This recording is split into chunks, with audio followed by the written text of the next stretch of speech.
পূর্ব বর্ধমান জেলার মঙ্গলকোট থানার অন্তর্গত কিলোগ্রাম। আমি এখন রয়েছি মহাপীঠ কিলোগ্রাম 51 ফিটের একটা পীঠ। এখানে সতী দক্ষিণ চরণের পীঠ ধ্যানমুক্ত করেছিল এবং রামায়ণে যেটা আমরা পাই, মহিলাবনকে বধ করে হনুমান, রাম, লক্ষ্মণ এবং মা ভদ্রকালীকে নিয়ে এসে এই স্থানে এসেছিল। পরবর্তীকালে অনেক ঘটনার পরিপ্রেক্ষিতে ওই সতী দক্ষিণ চরণের বিধানযুক্ত এবং ভদ্রকালী অ্যাডজাস্টমেন্ট হয় এবং মায়ের নাম হয় দেবী বার্তা। যে সুড়ঙ্গ আজও বর্তমানে মানুষ দেখতে পায় এবং রয়েছে। আপনাদের দেখাবো মায়ের সুড়ঙ্গ পথ।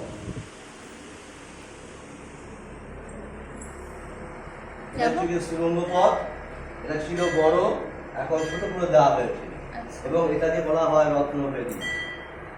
এখানে প্রত্যেকটা সিজনে যেমন অন্নপূর্ণা, কালী পুজো এবং দুর্গা পুজো এখানে নবপত্রিকা এনে মায়ের পুজো করা হয় এবং ঘট পাতা হয়। এবং সব থেকে মেন বড় পুজো হচ্ছে কি 31শে বৈশাখ সংক্রান্তি। এটা মোটামুটি একরকম ফিক্সড বলা চলে, তবুও আমরা আজ পর্যন্ত দেখি নাই যে 31শে বৈশাখের আগে বা পরে কোথাও পুজো হয়েছে। হয়তো আগে হয়েছে 15ই মে ইংরেজি। যাই হোক, ওই দিনকে মহাপুজো হয়। ক্ষীরদিঘির পার বলে একটি জায়গা আছে, এখান থেকে মিনিট পায়ে যেতে হয়। সেখানে মাকে জলে ডুবানো আছে। এই মাকে সারা বছর জলে ডুবানো রাখা হয় এবং বছরে 7 বার তোলা হয়। তার মধ্যে 31শে বৈশাখ এবং 4 জ্যৈষ্ঠী সাধারণ ভক্তরা মাকে দর্শন করতে পারে। তোমরা তো ঠাকুরমশাইয়ের কাছ থেকে শুনেই নিলে এই মন্দিরের ইতিহাস। তো hello everyone, welcome back to my channel. আমি তোমাদের মামুন। আজ আমি চলে এসেছি আরও একটা নতুন ভিডিও নিয়ে। তো আজ আমি যাচ্ছি 51 সতীপীঠের মধ্যে অন্যতম একটি সতীপীঠ, সেটি হলো মা যোগাদ্দা। তো এটি অবস্থিত কৈচরে ক্ষীরগ্রাম নামক একটি গ্রামে। তো দেখতে থাকো কেমন লাগে। তো আমি ধাত্রীগ্রাম স্টেশনে এসে প্রথমে আমি টিকিট কেটে নিয়েছিলাম। তারপরে কাটোয়া লোকাল ধরে আমরা পৌঁছে গেছিলাম কৈচর হল্টে। প্রথমে কাটোয়া যেতে হবে এবং কাটোয়া থেকে বর্ধমান লোকাল ধরে আমি পৌঁছেছিলাম কৈচর হল্টে। তো কৈচর হল্ট থেকে ওখানে টোটো পেয়ে যাবে, হল্ট থেকে নেবে। তো ওখান থেকে টোটো নিয়ে এই জায়গাটা থেকে তোমরা টোটো পেয়ে যাবে এবং গ্রাম্য পরিবেশের মধ্যে দিয়ে তোমরা যখন যাবে তোমাদের এত সুন্দর লাগবে। মনোমুগ্ধকর পরিবেশের মধ্যে তোমার মনটা কোথায় যেন ভেসে যাবে। তো এই দেখো, আমরা ফাইনালি মন্দিরে চলে এসেছি। মন্দিরের গর্ভগৃহ এবার তোমাদের দর্শন করাবো। আর প্রথমেই বলে রাখি, এই মন্দিরে কিন্তু ফোন অ্যালাউ ছিল। আমি পারমিশন নিয়ে ছবিটা তুলেছি। আর দেখো, এত সুন্দর মন্দিরের কারুকার্য, তোমার দেখে মন ভরে যাবে। এবং এখানকার সবথেকে বড় কথা, গ্রামবাসী, পুরোহিত এবং প্রত্যেকের টোটোওয়ালা প্রত্যেকের ব্যবহার অপূর্ব ছিল। আর তোমরা তো অবশ্যই জানো এই মা যোগাদ্দা এখানে পূজিত হচ্ছে। এটা হলো মন্দির চত্বর। তোমরা যারা আসতে পারছো না, তোমরা আমার ভিডিওর মাধ্যমে দর্শন করে নিতে পারো। আর যারা ভোগ খেতে ইচ্ছুক তারা ওই 10টার মধ্যে কুপন কেটে নেবে। এবং এখানে কোনো ডালার দোকান নেই। মন্দির থেকে বেরিয়ে একটা মিষ্টির দোকান পাবে, ওখান থেকে তোমরা মন্ডা কিনে নিতে পারো। আর এটা মন্দিরের বাইরেটা একটা আটচালা করা আছে। তবে এই মন্দিরে অহিন্দুদের প্রবেশ নিষেধ মন্দিরের সামনে লেখা ছিল। তো আমি খুব গর্ববোধ করি একজন হিন্দু বাঙালি হয়ে। তো এখানে আমি এই দেখো তোমাদের দেখিয়ে দিলাম। এবার আমি মন্দিরে চলে যাব।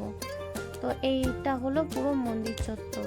তোমাদের কাছে একটাই রিকোয়েস্ট করব, তোমরা সব সময় চেষ্টা করবে মন্দিরের পবিত্রতা রক্ষা করতে এবং একবার এখানে এসে ঘুরে যাও। এবং এই যে এখানে দেখো ঠাকুরমশাই পুজো সেরে নিয়ে আরতি করছে।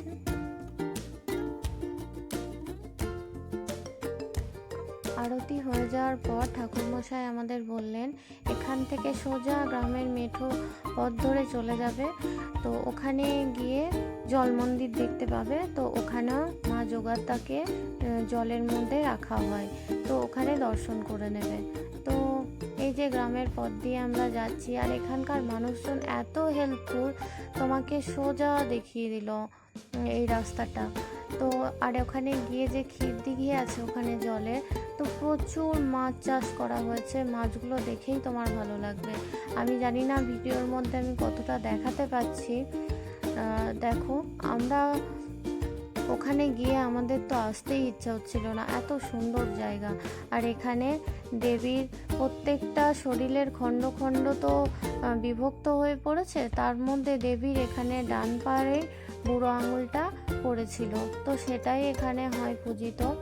তো আর এখানে শিব মন্দিরও আছে।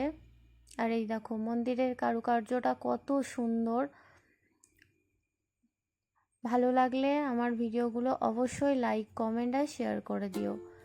আর তোমাদের কতটা ভালোভাবে দেখাতে পারছি জানি না, চেষ্টা করব ভালো ভালো ভিডিও দেওয়ার। এই যে এখানে মাকে রেখে দেওয়া হয় এই জায়গাটার মধ্যে তালা বন্ধ করে। আর এটা হলো ক্ষীরদিঘি। এই দেখো আমার মা এখানে, আর এখানে পদ্ম ফুলের গাছও দেখছিলাম। আর আমার মেয়ে এখানে এত ভালো লেগেছে, ও বসেই পড়েছে। তো তোমরা চাইলে এখানে পুজো দিতে পারো, এখানে ডালার দোকান আছে। আর তোমরা সবাই এবার মাকে দর্শন করো। কেমন লাগলো আমাকে অবশ্যই জানিও। ভালো লাগলে আমার ভিডিওগুলো লাইক, কমেন্ট আর শেয়ার করে দিও। আর দেখো এখানে ঠাকুরমশাই আমাকে বললো যে ভিডিওটা পোস্ট করো। আমি চাই মায়ের প্রচার হোক, এবং তোমরা একদিনের জন্য, এক বেলার জন্য এখান থেকে ঘুরে আসতে পারো, তোমাদের অবশ্যই ভালো লাগবে। আমার তো খুব ভালো লেগেছে।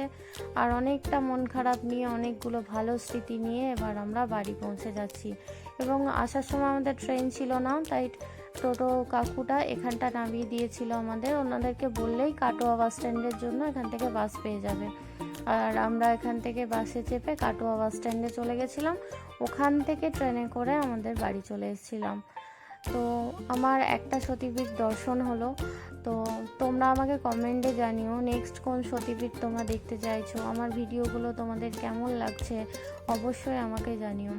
আসার সময় বৃষ্টি হচ্ছিল জানো তো, কিন্তু বৃষ্টি সবার জন্য সুখের হয় না, কারণ এই যে অনেকের ঘর বাড়ি থাকে না, স্টেশনে যারা থাকে, দেখে খুব কষ্ট হচ্ছিল।